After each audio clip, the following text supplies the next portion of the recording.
Good morning students. आज अपने class 9th का जो चैप्टर नंबर 5 चल रहा था, अध्याय नंबर 5 चल रहा था,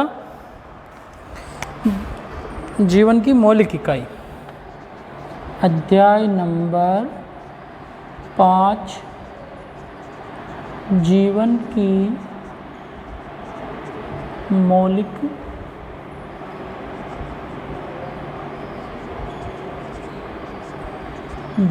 मौलिक इकाई। अध्याय नंबर 5 जीवन की मौलिक इकाई चल रहा था, जिसके अंदर अपन ने पढ़ा था कि कोशिका के बारे में पढ़ रहे थे अपन, कोशिका की आंतरिक संरचना के बारे में। तो कोशिका को अपन ने 3 भागों में बांटकर पहले कोशिका खोजकर्ता के बारे में पूरी डिटेल से बात कर ली, आंतरिक संरचनाओं के बारे में बात कर ली। लेकिन आज अपन फिर उसके आगे की क्लास में अपन ने कोशिका के 3 पार्ट किए थे कि कोशिका को अगर अपन को समझना है तो अपन इसको 3 भागों में बांट सकते हैं। तो उसको अपन ने सेल को 3 भागों में बांट कर पढ़ा था, जिसके अंदर सबसे पहले था आपके कोशिका के अंदर पहला भाग था आपके प्लाज्मा झिल्ली, जिसके बारे में अपन पढ़ रहे थे, है ना। प्लाज्मा झिल्ली या फिर कोशिका झिल्ली भी कहते हैं इसको, ना। फिर दूसरा था आपके केंद्रक, ठीक है। और तीसरा है आपके केंद्रक के बाद में तीसरा था आपके कोशिका द्रव्य। ये 3 भागों में बांटकर अपन ने कोशिका को समझने की कोशिश की थी, ठीक है ना। प्लाज्मा झिल्ली कहते हैं, चाहे इसको अपन कोशिका झिल्ली कहते हैं। ये अपन ने पढ़ना शुरू किया था। तो प्लाज्मा झिल्ली और कोशिका झिल्ली के बारे में पढ़ना शुरू किया था। तो प्लाज्मा झिल्ली के संदर्भ में अपन ने बातें की थी काफ़ी कि प्लाज्मा झिल्ली क्या होती है, प्लाज्मा झिल्ली के गुणधर्म क्या हैं, इनके बारे में अपन ने पढ़ा था। तो 1-2 मिनट अपन पूरा देख लेते हैं, कल की क्लास में क्या क्या पढ़ा अपन ने प्लाज्मा झिल्ली के संदर्भ में। तो प्लाज्मा झिल्ली के संदर्भ में अपन ने बातें की थी इसके अंदर कि प्लाज्मा झिल्ली के गुण क्या होते हैं। सबसे पहले तो गुण के अंदर बात की थी अपन ने, ये क्या होती है, कोशिका की सबसे बाहरी परत होती है, ये अपन ने बात कर ली थी, है ना। पादप कोशिका की बाहरी परत होती है। इसके अलावा ये क्या होती है, आपके लचीली होती है। इसके अलावा ये क्या होती है, आपके कोशिका की वर्णात्मक पारगम्य झिल्ली है, वर्णात्मक पारगम्य, ये कोशिका की वर्णात्मक पारगम्य झिल्ली है। इसके अलावा ये क्या होती है, लचीली वर्णात्मक पारगम्य झिल्ली। और वर्णात्मक पारगम्य झिल्ली के बारे में अपन ने बात कर ली थी कि ये 2 प्रकार से विसरण भी करती है और क्या करती है, आपके परासरण भी करती है। क्या करती है, विसरण एवं परासरण, दोनों में अंतर पढ़ लिया था। विसरण के अंदर तो गैसों का आदान प्रदान, परासरण के अंदर जल का, है ना। इसके अंदर गैसों का, जैसे अपन बात करें तो गैसों के अंदर ऑक्सीजन और कार्बन डाइऑक्साइड, इसके बारे में। इसके अलावा अपन ने और बात की कि इसके अंदर 3 प्रकार के जो विलयन पढ़े थे अपन ने। एक तो पढ़ा था अपन ने कौन सा, यहाँ पे लिख दे रहा हूँ ऊपर, अल्प परासरण दाबी विलयन, है ना। अल्प परासरण दाबी विलयन।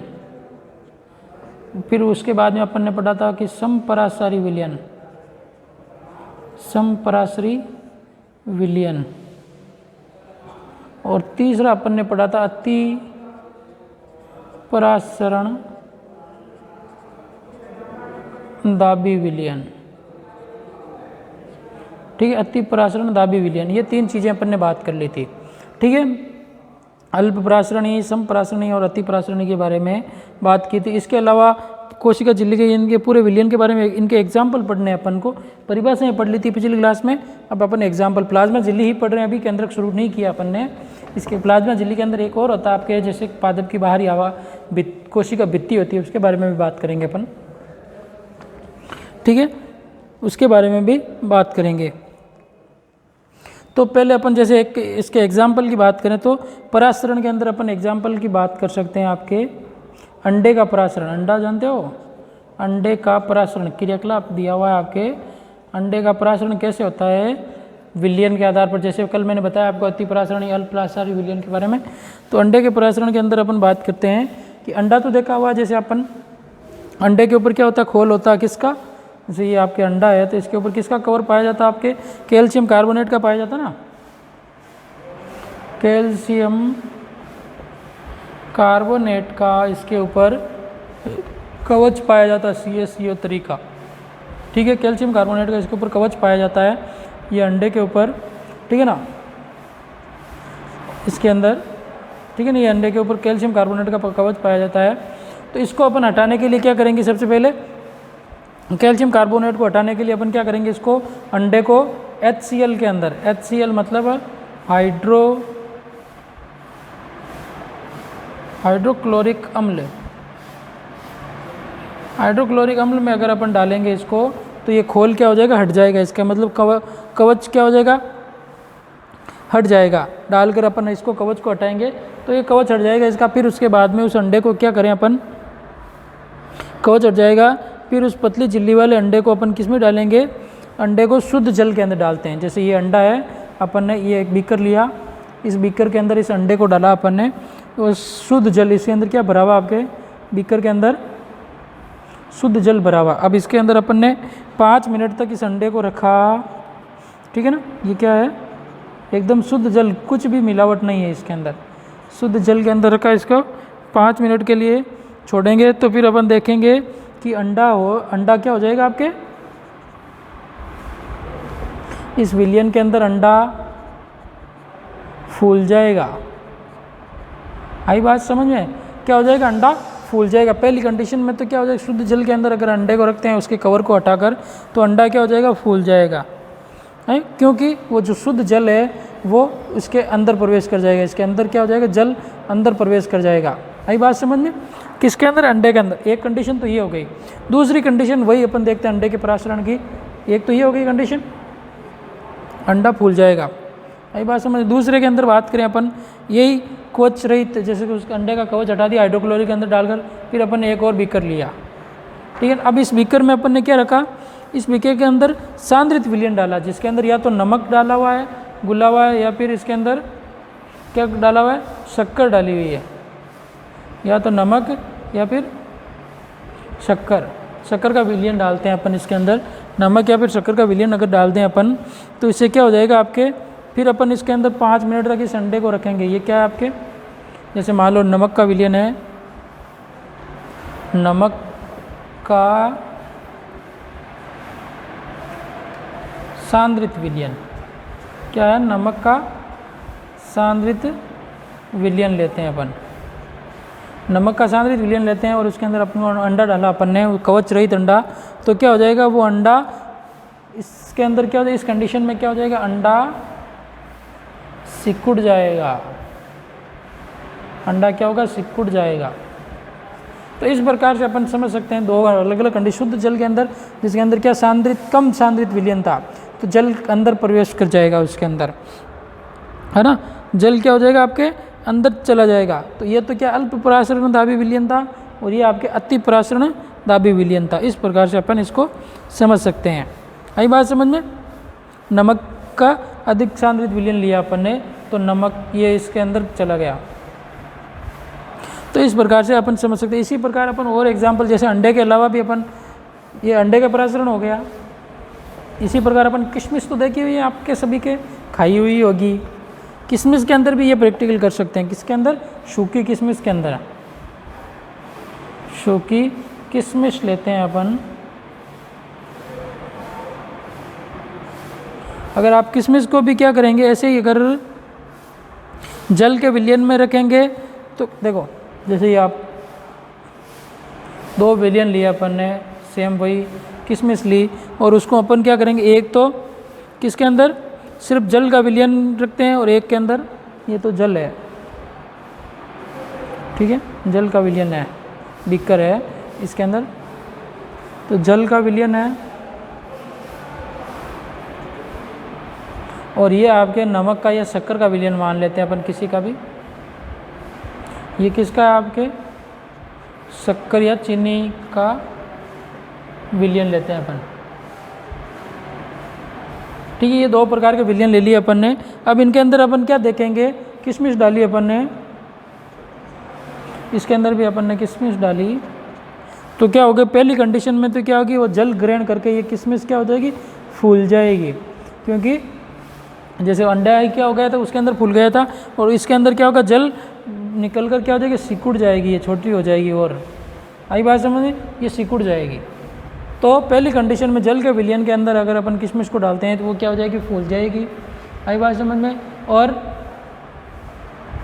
और शक्कर के विलयन में अपन डालेंगे तो क्या हो जाएगी, वो सिकुड़ जाएगी। इसमें तो क्या हो जाएगी, किशमिश सिकुड़ जाएगी। और इसमें किशमिश क्या हो जाएगी आपके,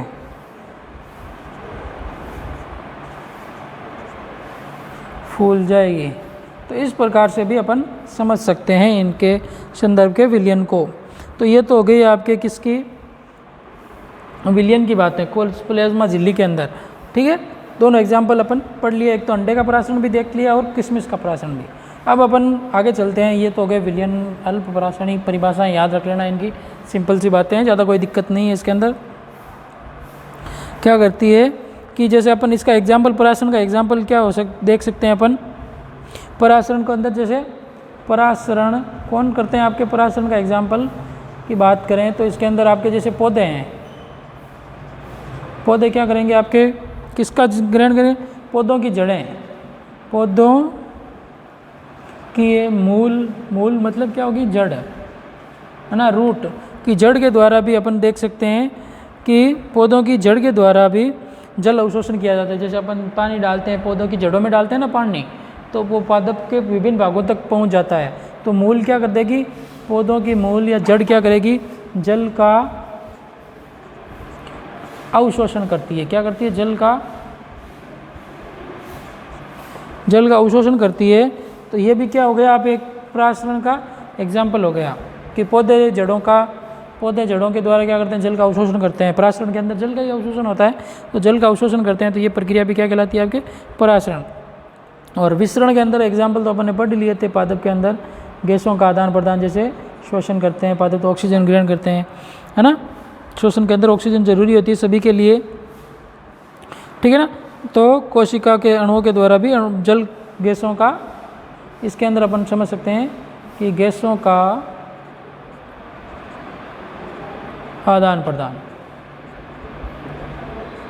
गैसों का आदान प्रदान ही क्या है आपके, ये विसरण से संबंध है। तो इस प्रकार से अपन विसरण और किसके बारे में, आपके बारे में पढ़ लिया अपन ने, परासरण के बारे में। अब कुछ जैसे आपके, ये तो हो गई विसरण और परासरण की बातें।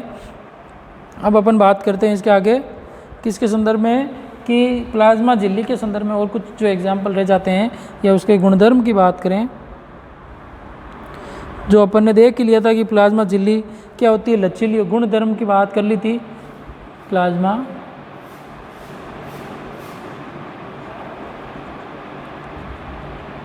झिल्ली के गुण की बात की अपन ने, बड़ा लिख दे रहा हूँ। प्लाज्मा झिल्ली के गुण के अंदर सबसे पहले अपन ने बात की थी, ये बाहरी परत होती है, कोशिका की बाहरी परत। किसकी, कोशिका की बाहरी परत है। दूसरी बात की अपन ने कि ये क्या होती है, लचीली होती है। और बात की ये वर्णात्मक पारगम्य है। क्या है, वर्णात्मक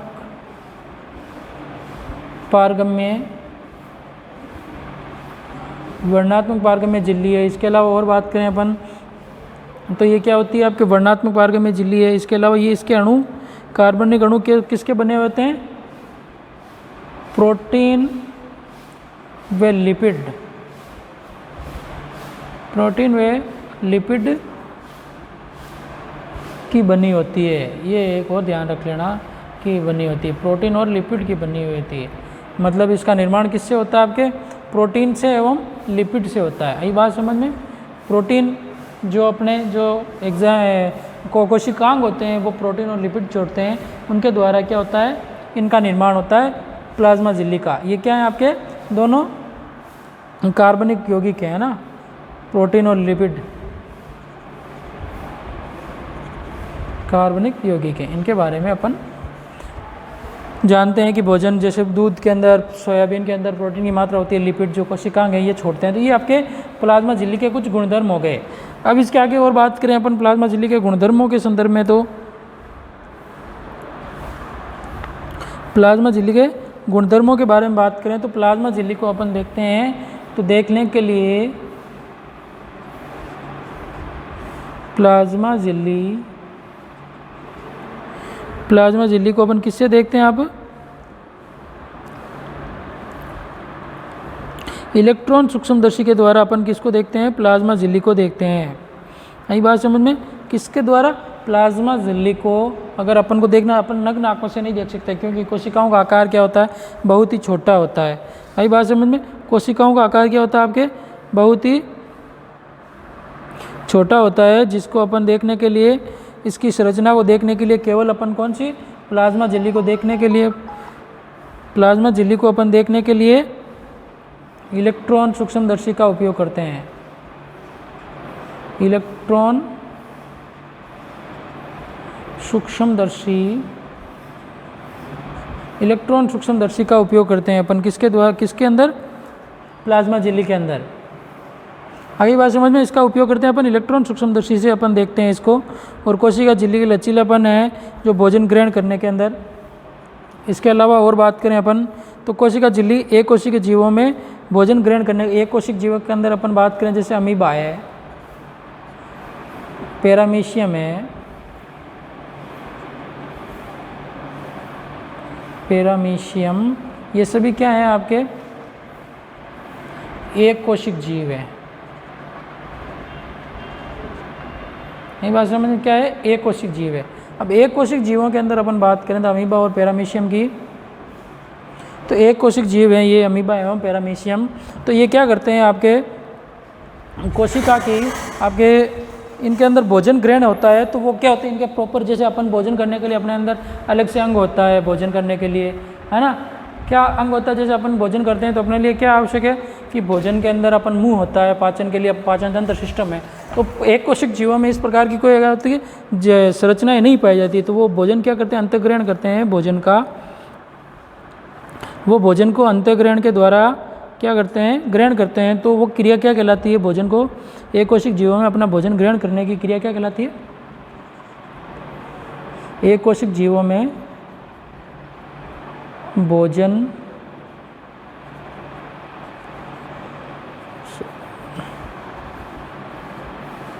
ग्रहण करने, एक कोशिक जीवों में भोजन ग्रहण करने की, भोजन ग्रहण करने में प्लाज्मा झिल्ली क्या करती है? भोजन ग्रहण करने में सहायता करती है। क्या करती है आपके? सहायता करती है।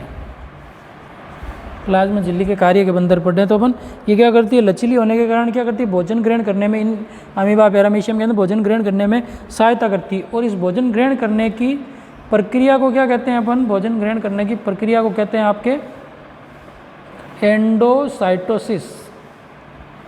क्या कहा जाता है? भोजन ग्रहण करने की प्रक्रिया को एंडोसाइटोसिस, भोजन ग्रहण करने की प्रक्रिया को कहा जाता है एंडोसाइटोसिस। आगे बात समझ में? तो भोजन ग्रहण करने की प्रक्रिया क्या कहलाती है? यह मुख्यतः किस में पाई जाती है? आपके अमीबा के अंदर पाई जाती है। सबसे ज़्यादा अमीबा के अंदर पाई जाने वाली क्रिया है। तो प्लाज्मा झिल्ली को अपन देखने के लिए किस सूक्ष्मदर्शी का काम करते हैं? अपन इलेक्ट्रॉन सूक्ष्मदर्शी करते हैं। ये एक कोशिक जीवों के अंदर भोजन ग्रहण करने में सहायता करती है। कौन? प्लाज्मा झिल्ली। और इसकी प्रक्रिया को क्या कहते हैं अपन? एंडोसाइटोसिस। एक नंबर का क्वेश्चन यहाँ आप ये भी ध्यान रखें, एंडोसाइटोसिस क्या होती है? भोजन ग्रहण करने में सहायता करती है एक कोशिक जीवों के अंदर। तो अपन इसके आगे बात करें एंडोसाइटोसिस के अलावा। अब एक और प्लाज्मा झिल्ली, तो ये कंप्लीट हो गई, इसकी पूरी संरचना अपन ने पढ़ ली। इसके अलावा एक और शब्द आता है आपके कोशिका की बाहरी परत के रूप में पढ़े अपन तो अंदर, वो आता है आपके कोशिका भित्ति। क्या है? शब्द आता है कोशिका भित्ति, जिसको अपन इंग्लिश में कहते हैं सेल वॉल। कोशिका भित्ति या सेल वॉल कहते हैं। अब पादप में कोशिका भित्ति क्या होती है? प्लाज्मा झिल्ली के अतिरिक्त एक और क्या होती है? परत पाई जाती है पादपों में। ये सिर्फ किस में पाई जाती है? आपके पादपों में। पादपों में ध्यान रखेंगे, कोशिका भित्ति किस में पाई जाती है? पादपों में पाई जाती है, प्लाज्मा झिल्ली के ऊपर। जैसे ये कोशिका है तो इसके ऊपर क्या होती है? के अतिरिक्त एक और वॉल पाई जाती है, ये ऐसे। आई बात समझ में? एक और दोहरी लेयर होती है, तो इस लेयर को अपन क्या कहते हैं? क्या कहते हैं? इसको कहते हैं अपन कोशिका भित्ति। ये केंद्र को है, ठीक है, ये आपके जीवद्रव्य, इसको तो अपन कहते हैं कोशिका भित्ति। और इसको अंदर वाली परत को कहते हैं अपन कोशिका झिल्ली, दोनों शब्द ध्यान रखें, कोशिका भित्ति एवं कोशिका झिल्ली। अगली बात समझ में, भित्ति एवं कोशिका झिल्ली। तो ऊपर वाली परत जो क्या होती है, थोड़ी कठोर होती है, क्या होती है आपके, कठोर संरचना है ये। अगली बात समझ में, किसकी तुलना में कठोर संरचना है ये आपके झिल्ली की तुलना में। झिल्ली तो क्या होती है, कोमल होती है, लेकिन ये क्या होती है, कोशिका भित्ति थोड़ी कठोर होती है, ये भी ध्यान रखें आप। आगे बात समझ में।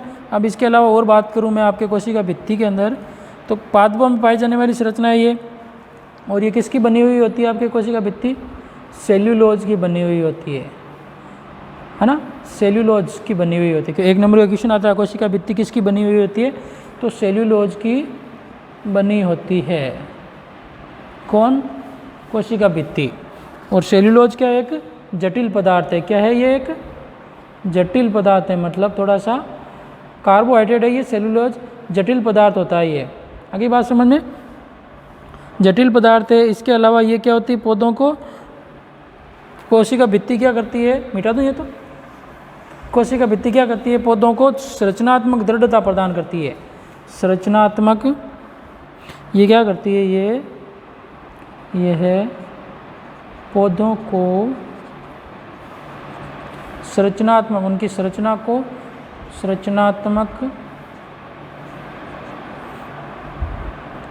संरचनात्मक दृढ़ता प्रदान करती है। दृढ़ता का मतलब कठोरता कह सकते हैं अपन, दृढ़ता प्रदान करती है, ये भी ध्यान रखना है। किसकी बात चल रही है यहाँ पर, कोशिका भित्ति की। तो कोशिका भित्ति पादपों में पाई जाती है, सेल्यूलोज की बनी होती है, जटिल पदार्थ है सेल्यूलोज, और पौधों को क्या करती है, दृढ़ता प्रदान करती है।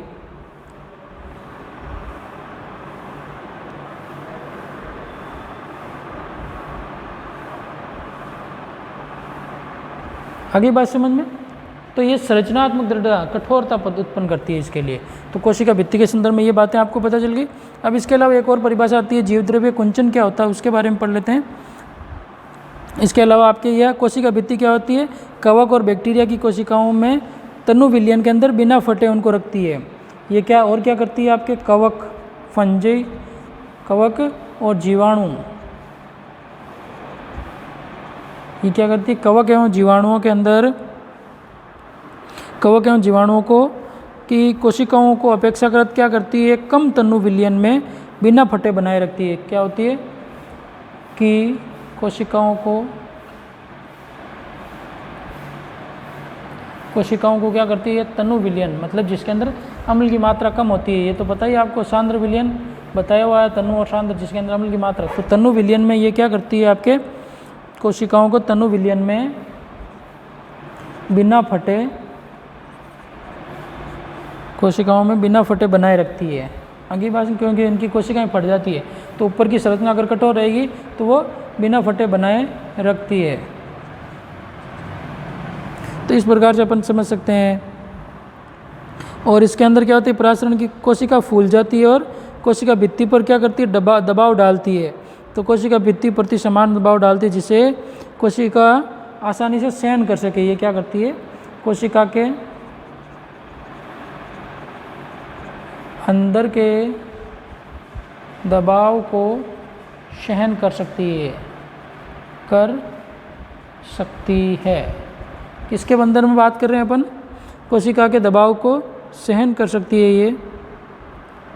तो इस प्रकार से ये कोशिका भित्ति के कुछ इंपॉर्टेंट कार्य हो गए आपके, कि कोशिका भित्ति क्या क्या कार्य कर सकती है। पादपों में होती है, सेल्यूलोज की बनी हुई होती है, जटिल पदार्थ होता है, संरचनात्मक दृढ़ता प्रदान करती है, जीवाणुओं की सतह कोशिकाओं को फटने से रोकती है, और अंदर का जो दबाव होता है उसको सहन कर लेती है, क्योंकि ये थोड़ी सी कठोर होती है। अगली बात समझ में, और परासरण के द्वारा ये जल अवशोषण की क्षमता होती है, न कि ये क्या होती है, जीवित कोशिकाओं में ही परासरण करती है, मृत कोशिकाओं में परासरण नहीं करती है। तो इस प्रकार से अपन इसके संदर्भ में बात कर सकते हैं। कोशिका भित्ति के कुछ इंपॉर्टेंट फैक्ट पढ़ लिए। ये एक नंबर के यही क्वेश्चन बनते हैं इनमें से, कि कोशिका भित्ति किसकी बनी हुई होती है, सेल्यूलोज की। किस में पाई जाती है, इंपॉर्टेंट ध्यान रखना, सिर्फ पादपों में पाई जाती है, जंतुओं में कोशिका भित्ति नहीं पाई जाती है, ध्यान रख लेना। जटिल पदार्थ है, जीवाणुओं में पाई जाती है, जीवाणुओं को तनु विलयन के अंदर फटने से रोकती है। ये इसके कुछ इंपॉर्टेंट फैक्ट हो गए। ठीक है। अब इसके अलावा एक परिभाषा जीवद्रव्य कुंचन क्या होता है उसके बारे में पढ़ लेते हैं, फिर उसके बाद में आपके ये प्लाज्मा झिल्ली को कंप्लीट करेंगे। प्लाज्मा झिल्ली कोशिका भित्ति कंप्लीट हो जाएगी। केंद्र अगली क्लास में अपन केंद्रक से शुरू करेंगे, ठीक है ना। तो कोशिका भित्ति के अंदर क्या होता है, एक परिभाषा है आपके जीव द्रव्य कुंचन की बात करें, मैं आपके लिए किसकी बात करूं, जीव द्रव्य कुंचन की बात करें अपन, जीव द्रव्य कुंचन की बात करें अपन, तो वो क्या होता है, देखो जीव द्रव्य कुंचन, जीव द्रव्य कुंचन। अब इसके अंदर क्या होता है कि जब किसी पादप में,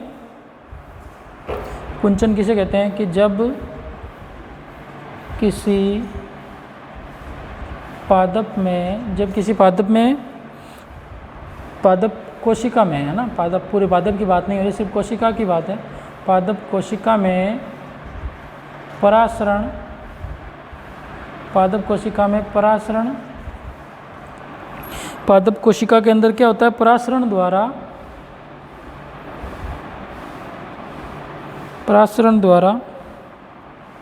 पादप कोशिका के अंदर परासरण द्वारा पानी की हानि होती है। पादप कोशिका में परासरण द्वारा पानी की हानि होती है तो कोशिका क्या करती है, हानि होती है तो कोशिका झिल्ली सहित आंतरिक पदार्थ संकुचित हो जाता है, आंतरिक पदार्थ संकुचित हो जाते हैं, जिसे अपन क्या कहते हैं, जिसे जीव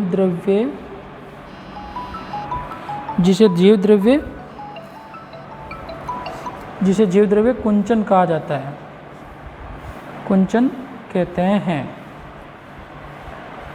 तो जीव द्रव्य कुंचन किसे कहेंगे कि जैसे पादप कोशिका में परासरण के द्वारा जल, ये कोशिका है तो इसके अंदर जल प्रवेश करता है परासरण की विधि के द्वारा और बाहर निकलता है, ठीक है ना।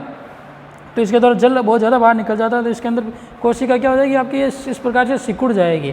तो इस सिकुड़ने की क्रिया को क्या कहते हैं अपन, जीव द्रव्य कुंचन कहा जाता है। क्या कहा जाता है इसको, जीव द्रव्य कुंचन कहा जाता है। इस प्रकार से अपन समझ सकते हैं कि जीव द्रव्य कुंचन क्या होता है कि कोशिका की आंतरिक सतह सिकुड़कर, जो सिकुड़ने के बाद में जो आपके कोशिका के अंदर परिवर्तन हो जाता है उसको अपन जीव द्रव्य कुंचन कहते हैं। तो आज की क्लास में अपन ने क्या क्या बातें की आपके कि कोशिका प्लाज्मा झिल्ली के कुछ गुणधर्म पढ़े, एग्जाम्पल पढ़ा अपन ने, किशमिश के अंदर क्या होता है, अपन अंडे के अंदर कैसे होता है। इसके अलावा अपन ने बात की जीव द्रव्य कोशिका भित्ति के बारे में, सेलुलोज की बनी होती है, पादपों में पाई जाती है ना, दृढ़ता प्रदान करती है और जीवाणुओं को फटने से रोकती है, कोशिकाओं को फटने से रोकती है। और जीव द्रव्य कुंचन क्या होता है, परासरण के द्वारा कोशिका के अंदर बहुत ज़्यादा जल की हानि हो जाती है तो वो जल की हानि को रोक, उस घटना को अपन क्या कहते हैं, जीव द्रव्य कुंचन कहते हैं। तो आज की क्लास में इतना ही, आगे की बातें अपन अगली क्लास में करेंगे। जीव द्रव्य कुंचन के अलावा और क्या होता है, इसके अलावा प्लाज्मा झिल्ली कंप्लीट हो गई। आगे की क्लास में अपन क्या करेंगे आपके इसके अंदर कोशिका भित्ति के बारे में, ये केंद्र के बारे में, प्लाज्मा झिल्ली और कोशिका भित्ति तो कंप्लीट हो गया। अपन पढ़ेंगे किसके बारे में, आपके जीव द्रव्य कुंचन, ये केंद्र के बारे में पढ़ेंगे। जीव द्रव्य कुंचन भी पढ़ लिया अपन ने। Okay, good luck. तो आज की क्लास में इतना ही, आगे की क्लास में और पढ़ेंगे अपन केंद्र के बारे में। ओके, गुड लक, धन्यवाद। हाँ सा